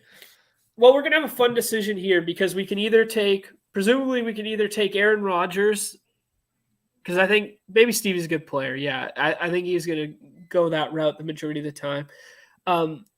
We could take something from the other game environment, or we can stack with Rodgers. I lean taking something from the other game environment. Yeah, Devontae Smith or Dallas Goedert. We talked up how we don't really love taking tight end early. You could take Goddard. I mean, it's just. I feel like you got to take Goddard if you're gonna take an eagle. If you're gonna take an eagle here, I think. Well, what else would you suggest to take there if it wasn't an eagle? You would take Rodgers. Yeah. Okay. Yeah, I think I would maybe set up a Rodgers onslaught. Okay. I also think we could maybe get Rodgers back. I don't know. Two recreational players over here. They see us not take a quarterback. This guy's already taken a quarterback. Maybe Rodgers comes back, especially after Lazard goes here. Yeah, he just helped us out there. by taking Yeah, Lazard. I think so. Yeah. If that's something that It didn't that we, matter. motherfucker. That's okay. We move. We got options. Well, we're gonna pivot. so we can do. Well, no. I think we're gonna want someone from the football team. Jeez. Unless Devontae. Yeah. Yeah, that's No, good. Devontae, that's a nice little start there. I mean, I probably wouldn't have gone Lazard there. Maybe Lazard, but he gets Devontae paired and gets Lazard. I mean, I just can't quit this. I'm Team has to Terry be. tonight. I'm Team Terry by like a lot tonight comparative to all the Aren't other you Washington. worried about his matchup? Yeah, aren't I worried about Bradbury and Darius Slay? No. You're worried about that He's gonna get cornerback 10 DB targets. matchup?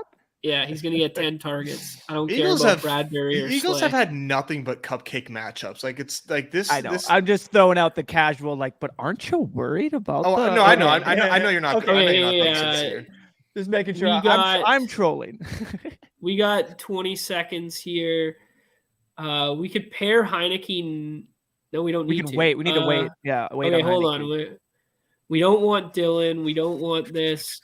Dotson, Traylon Burks.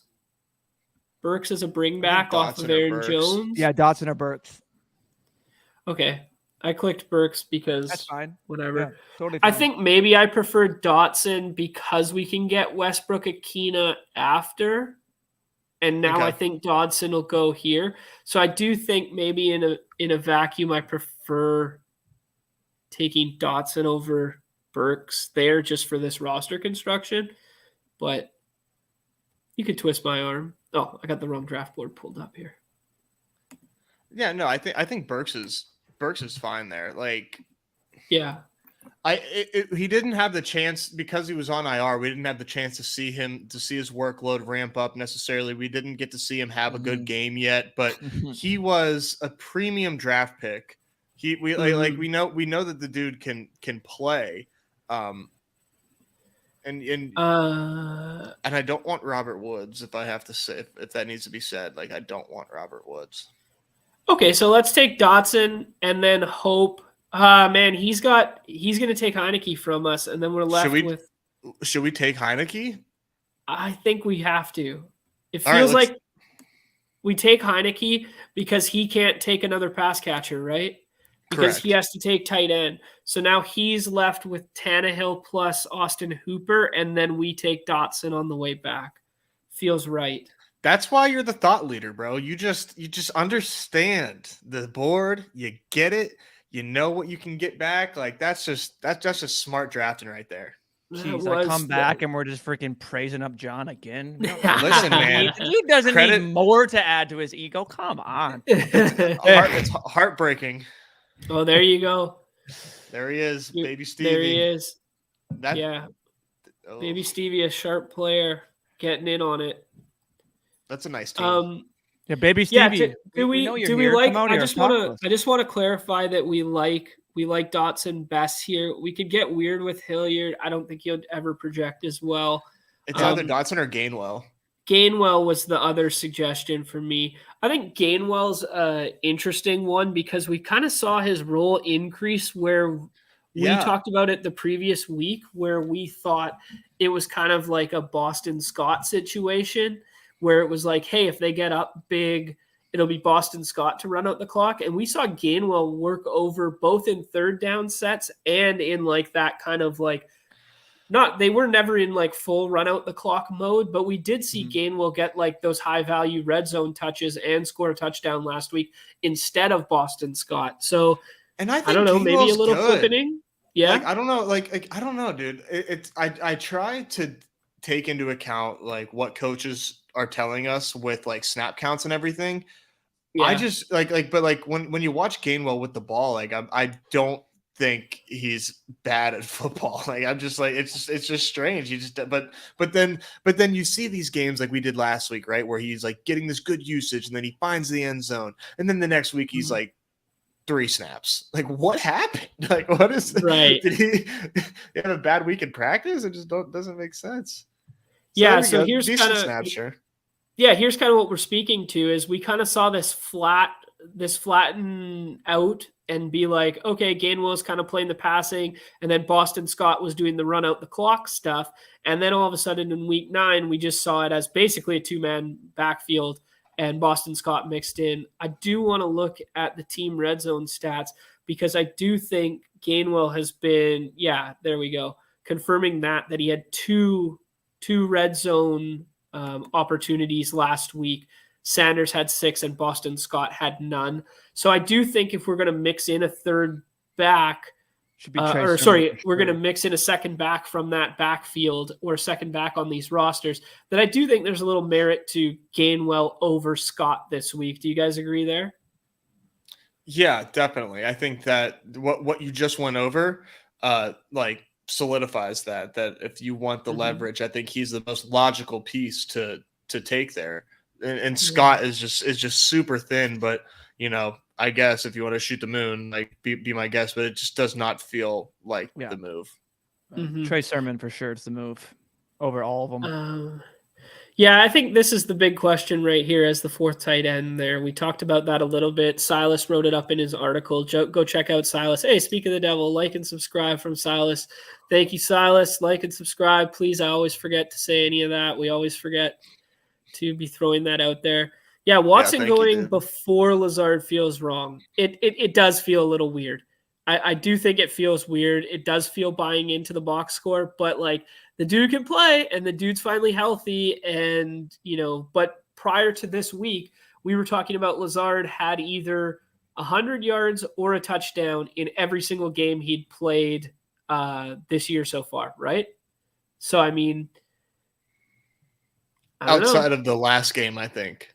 Outside of the previous one. Yes, sorry. Yeah, he had 70 yards in that game or something. Yeah, he broke that. But yeah, no, I'm with you, man. I think that he needs to go before Watson, but Watson is so much fun, and that's a fade spot if you want to be bold, but that's a decision point. That's definitely something that you could do for leverage, but so Carlos is really big into these like 2-game slates. He's out here saying that people are reaching hard. He's forced me to reach on him. Like that's the market on Watson. I mean, you have to. I mean, I think you're doing the right thing. You have to pay up. Yeah, you have to. Yeah, this is Brett bringing up the Westbrook Akina going before Woods, and then Carlos also brought up the fact that in 47 lineups he only has one Robert Woods share. I think maybe that the Robert Woods train has left the station.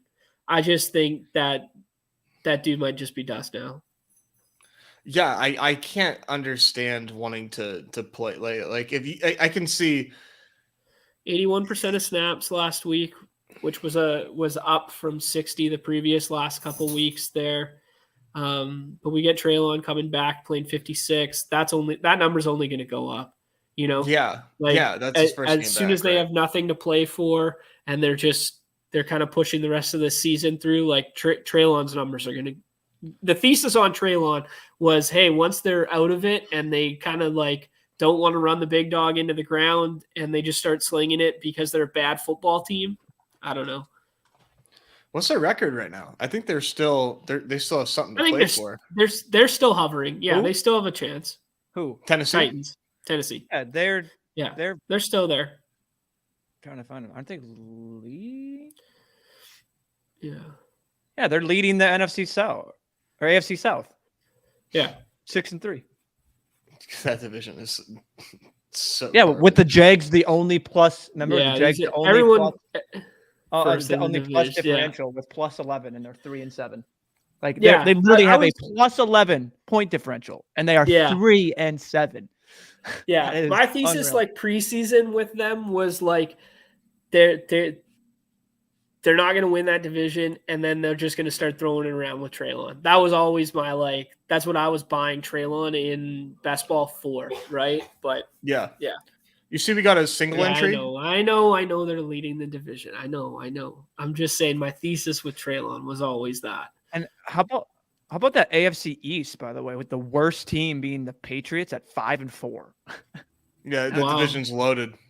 So Wow. yeah, and I did see they did release that. Was it a flea flicker? Did they call it? Yes, Yeah, yes, the flea flicker. we have a flea flicker. Oh, bring it back. Let's go. Jeez, that So thing is is that the filling. $100 Yeah, that's contest? filling. Okay, 9 entrants Yeah, already. it's really full too. Like I don't know Yeah, that's the what single entry this for sure. this influx of cash in the best. You know what it is? I think people are so starved to draft something that they threw like they could do something like a big dog like flea flicker and it's halfway full minutes after Right. dropping. Yeah, well, I mean, it is only 24 entrants, so that is something to know. But yeah, Yeah, what does that 24 equate to? entrants right there. That's like one lobby, probably like maybe it's like 1.5 lobbies right there. Oh, one more person entered. You can. yeah, they're just going up. I think it's probably someone in here. Oh, are you? You're insane. You're absolutely insane. We got one more. Come on. We're doing the single entry flea flicker on stream. Let's go. If we get That one more is- in here. That is Yeah, insane. you probably will. You'll probably get a sicko to come in there. AKA, I was inverted with those extra funds. He's probably one of the first people in. Yeah, he probably already drafted. He's like, "What are you guys talking about?" There we go. Here we go. $100 draft on stream. Let's roll. Oh, Cash look rich. at all There he is. look at all these badges coming in. Hey, at least we got lots of practice out of the 102. Oh, Right? Yeah, we know exactly what this board's gonna look like. Yeah, in theory. Oh, no. Actually, I should have kept that board open there. This is 2 weeks in a row here where Silas and I have been in the $100 together, the single entry. So Oh my god, are you serious? can't wait to not cash this one again. This is the yeah, he puts it on. bro. Exactly. Oh no, I haven't seen a lot of Freezer. Maybe he's Okay, I gotta say something about the whole Freezer thing. I've been sitting on this one for a bit, and I wanted to talk about it, like just in general. And I don't want to. Let's remove his name from it, right? Let's not say this is about Freezer. This is just about a thesis in general. okay. Don't be scared of people playing volume. I learned this a long time ago in poker that some of the losingest players played the most. Now, I don't necessarily want to imply that we're going big dog here, 100%. Yeah, I agree with you. I don't want to apply that this is Freezer, right? I just want to say that there were people putting in big time volume and barely scraping break even for years and years on these poker sites, on these, DraftKings sites, on these these kind of game environments. Don't be afraid of those players just in general, because I don't know. Like I'll think through this a little bit more and give like a big preamble. You'll on tweet it. it out. I want to talk about it though. I want to talk about that and just how we talk about some of these porting of knowledges. Guys, we're doing it again. We're sticking to our guns here. It's your $100, so me and Nez are just here along for the ride. And you got we're doing Henry and Sanders again. And I feel like you have to take Rodgers there on the way back. I feel like no, I don't have to. Silas already has quarterback. Yeah. No, I meant like now. Yeah. And now I get Rodgers. Okay. Let's do it. Now we're getting different in a good way. Yeah. Because now we got Rodgers without Christian Watson goes there. Jeez Louise, man. Well, naked Rodgers it is. Yeah. Let's see here. I mean, sorry, I'll think through my thought at a later. No, it is a good point though. Like these guys that show up a ton, there's no reason to think like, oh man, I'm losing money in this lobby. Absolutely no. Okay, do you guys like Dotson or do you guys like Bob Tunyon here as the stack partner? Tunyon. Yeah, I think I agree with you there, because I do think Silas won't be inclined to take Dotson given the fact that he already has Terry, and then we can get Dotson as like a run back here. Yeah, I think it has to be Tunyon. Yeah, I like that there. Yeah, he takes Traylon, which is a totally fine, good pick. I think the dream. I just lagged there for a sec. I think the dream is something like this to close. Yeah, Dotson I think is my pick Mhm. here. Yeah. Especially given so- the fact that we have the big dog and we kind of need You like just- a little bit of run back out of that. Yeah, I mean, you take Dotson, you just need to just get through cash rich one pick. Yeah, That's we're not going that's to get not- it through him because what's going to happen here is Heineke's going to go here and then okay, we might get it through now. Because I was going to say he's going to end with Westbrook, Akina, and Tannehill was kind of going to be Crash Rich's plan, I imagine. Yeah. Now that now really opens that things throws him up. for a loop here. Well, he could just go Bob Boyd's and Tannehill. Yeah, I would. Yeah. Or I mean, he doesn't have Tannehill. Heineke. Yep. Yeah, and now I think we go Westbrook, Akina. So wait, as a before you do secondary that, run back. Yeah. What about Dubs? Is Wow. Romeo Dubs absolutely done? Like, he's got the out tag. Son of a. He's got the full out tag. Yeah. Damn it, because he's out. Yeah, that would have been last week. sneaky Ugh. there. And we like this better than a double stack with Sammy Watkins, right? Yes. Yeah. I'm sorry, I missed that. What did you say? I was just saying that we like Westbrook, Akina more than double stack with Sammy Watson there. Yeah. Watkins is just running like wind sprints, I feel like, right now. Yeah, it does feel that way. Well, he got 47. Well, what he got? I guess he got 47 yards last game, but that was his like best game on the season. Okay, 3 let's talk through this targets. one. Let's talk through this one. This is the Nice. first time in which we haven't seen Rodgers go at the 4-5 turn there. And instead we got an Aaron Jones with Dallas Goedert. So it afforded us to get third round Rodgers, which is really nice. I think maybe we could have gone different in the fourth round. I don't know. Lazard plus Watson plus AJ Dillon for Sono, or maybe Sun 007. Yeah, I was trying to think about how to say that name. I think it's Sun, but yeah, Sun 007. Just I don't know how much just adds into it. To James's point that I just looked up, Cobb is eligible to come off the IR for the game. Oh, that's a good one too. That's a good little nugget. Just probably wouldn't have done that here, but that's another nugget as to why not to take Sammy Watkins. Yep, just so everyone on the airwaves can hear that, so they know that it is a possibility. It's just 2 hours ago from a Packers site that it says he's eligible to come off. So just have that in the back of your mind, kind of know that. You're probably gonna have to get. I don't know his status in here. Does he have an out? Does he have a doubtful? Anything? He has an out tag, so that could be. That could be an interesting way in theory if you're doing volume, if you're willing to have the risk where you purposely take the out tag. Not many people will take it.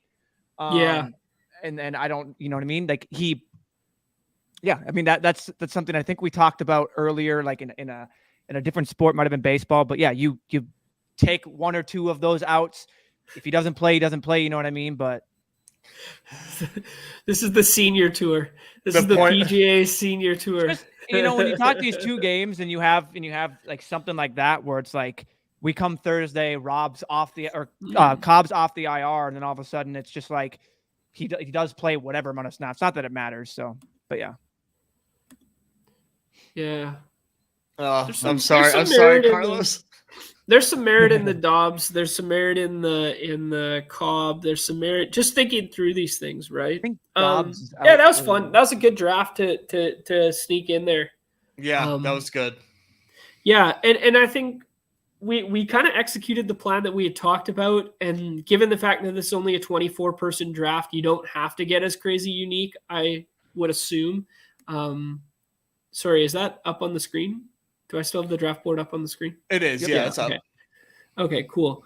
Silas opting for the 3 wide receiver start pairing. Hurts plus Devontae Smith will be the most common pairing of that. Getting Terry as the run back is pretty nice there. And then electing for the pass catching running back in Gainwell in the last. I like that build just in general and very easily, maybe not entirely easily, but pretty routinely executed. So if you're going to run a $5 and you get the 101 with Hurts, I do like having that in the portfolio for sure. Crash Rich getting on. Yeah, it's interesting because you can set up, just looking at the last two teams here in Sun and Crash Rich, that you can set up the Heineke and you can set up the Tannehill stacks without having to take either before the last pick and not caring which one you get quite frequently. Yeah. That's what I would probably end up doing if I didn't have Jalen Hurts and Aaron Rodgers doesn't fall to pick 10. It's just kind of like put myself in a position to feel okay if I get either one of these guys. Mm-hmm. And I think they both did that in very logical manners. Because you know if you don't, you just really have to tell yourself what can Jalen Hurts do, and if Jalen Hurts isn't putting the slate away, is it because like Tannehill or Heineke are going like blow for blow with him, or did like Hurts fail? You know, like but regardless, give yourself outs for those quarterbacks to not bust. And if those quarterbacks aren't killing your team, then what are they doing to keep you alive and making sure that you have a team that makes sense? So that we kind of went on top here talking about like not correlating too much, but that of course was slate dependent. Now we're here. And if you're taking Taylor Heineke and you're stacking him with a bunch of with a ton of Eagles, not saying anyone in here did, like ask yourself how that really makes sense. Yeah, good point. I do want to just bring up the fact that we did, I think that was our fourth draft, or third or our fourth draft there, and we have only seen 6 running backs get drafted so far, right? We have only seen 4 tight ends. We've seen no double tight end. So I think the field is gravitating pretty heavily towards these 3 wide receiver builds given this. So unique points of leverage, potentially a 2 tight end, though I don't love it on this slate. Unique points of leverage is off the board running backs, Boston Scott, Dontrell Hilliard, Brian Robinson, a little bit going undrafted here, which is surprising after that is a surprise. 50% of the snaps. Both Packers running backs going each draft is interesting. Yeah, I mean, it makes sense, but like, you know, Dylan going every draft. Yeah, what's the difference in Dylan and Brian Robinson right now? I'd put them as like the same, to be honest. Meme. Literally, right. Spider-Man meme. Yeah, they're just looking at each other, pointing. Yeah.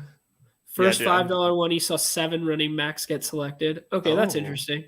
Anyway, so fun slate to pick through. I'm done here, gentlemen. If you guys want to run a hoops one or whatever, all the merit to you, or we could save that for tomorrow and talk through that. What do you guys think? Yeah, sorry, Chip. I know that's the only reason you're here is for the hoops and the hops, but I'm out of here. All right. When hoops, never hoops. I will say I posted I can pin it too if I need to. It's nothing fancy. It's just literally a sheet that shows ADP projections and just values and whatnot. I'm gonna be updating that probably again throughout the day. So if anyone does want to hop into hoops draft, they know nothing. Take a look at that sheet if you want. It's just, you know, some free projections out there with thanks, dude. With whatnot. So anyone wants to just hop in one, try it out. We'll definitely chop it up in the Discord about it because there's nothing else to draft tonight. But yeah, I'm out of here. Yep. All right, beautiful. Great show, guys. A lot of fun. We'll be back tomorrow. We got some guests in the work for this week. Just because I'm on vacation doesn't mean I'm not working. Hardest working man in the biz. Make sure I got some guests coming in. I think we'll have Jam to win running back on Thursday because he couldn't make it this week for sure. And then a couple irons in the fire. You know how it is, right? You know, a couple irons in the fire. I'm pumped. It's going to be a good week. All right, everybody, good luck tonight in the Monday night, Thursday night contest. Good luck. Join the Discord, link in the bio.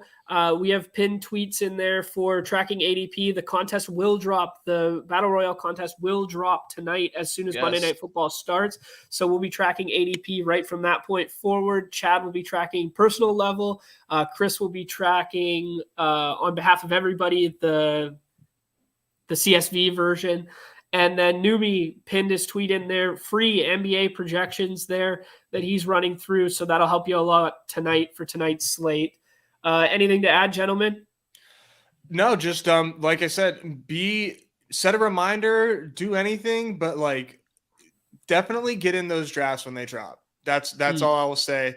Take a look at the slate, have an idea of who you think is going to be a good pick, and just get in there very early and just see what you can build, because that is one of the most plus EV times to draft. Even though we haven't had a lot of winners from that time period, it's just that is the wild west of ADP. Get in there, definitely get some unique combos while you can. Well, to be fair, when I came, whatever it was, third place in the Battle Royale 2 weeks ago for the 8K, that was drafted on Monday night. There you go. There you go. There's your testimonial. Get in there, draft early. # testimonials right there. All right. Thank you guys all for hanging out. We'll be chalking it up in the Discord. See you tomorrow. Same bat time, same bat channel. Everybody's favorite time of the show. The end.